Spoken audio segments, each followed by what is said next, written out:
from First Delaware Brewing Company out of Middletown, Delaware. It is going to be a look at their critical assets, Imperial Stout.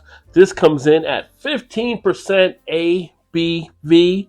It features cacao nibs, coconut, cinnamon, and vanilla. One thing I love about their cans, as you can see in the back, they provide a good amount of details that can be anything you're possibly looking for as the beer nerd, so to speak. So a spin around the front, there it is right there.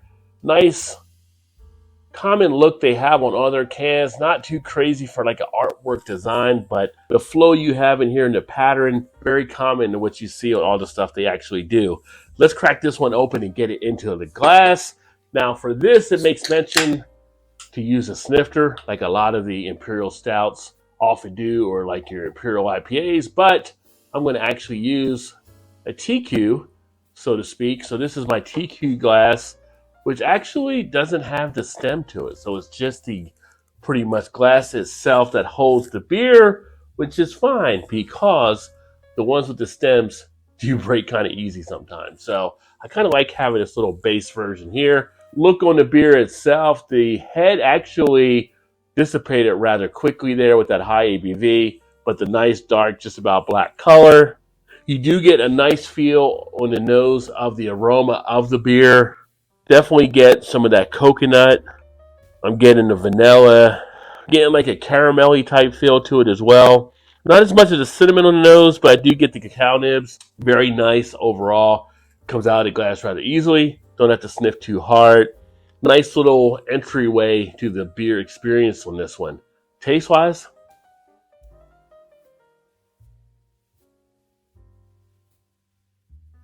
like a dessert in a glass.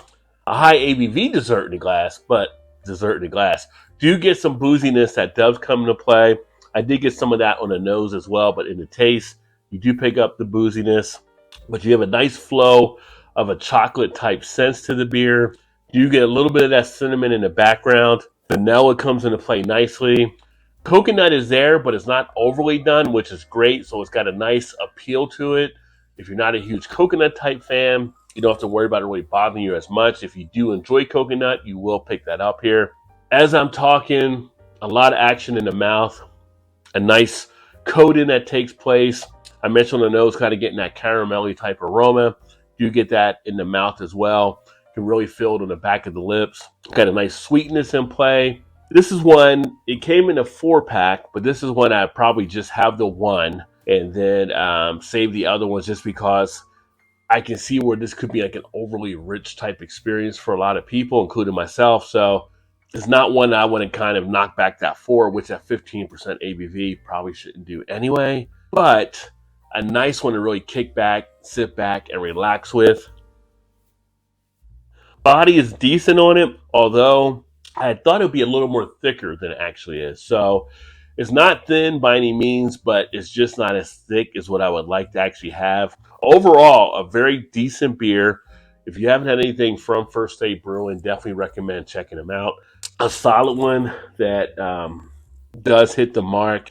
I would give this one out of 5 for my Untapped. I'm going to give it a 4 out of 5. Definitely worth grabbing. Very good, high quality, nice complexity, very solid. Critical assets, First State Brewing Company, Delaware. Check them out if you get a chance. If you've had this one, let me know what you thought of by dropping a comment below. If you've had any of the First State beers, let me know if there's any of your favorites from them as well. Always like to know what you guys are drinking out there too. Thank you for checking out the video, and check out this next one being recommended for you if you'd like to watch another Rod J BeerVentures video. Catch you guys next time. Cheers.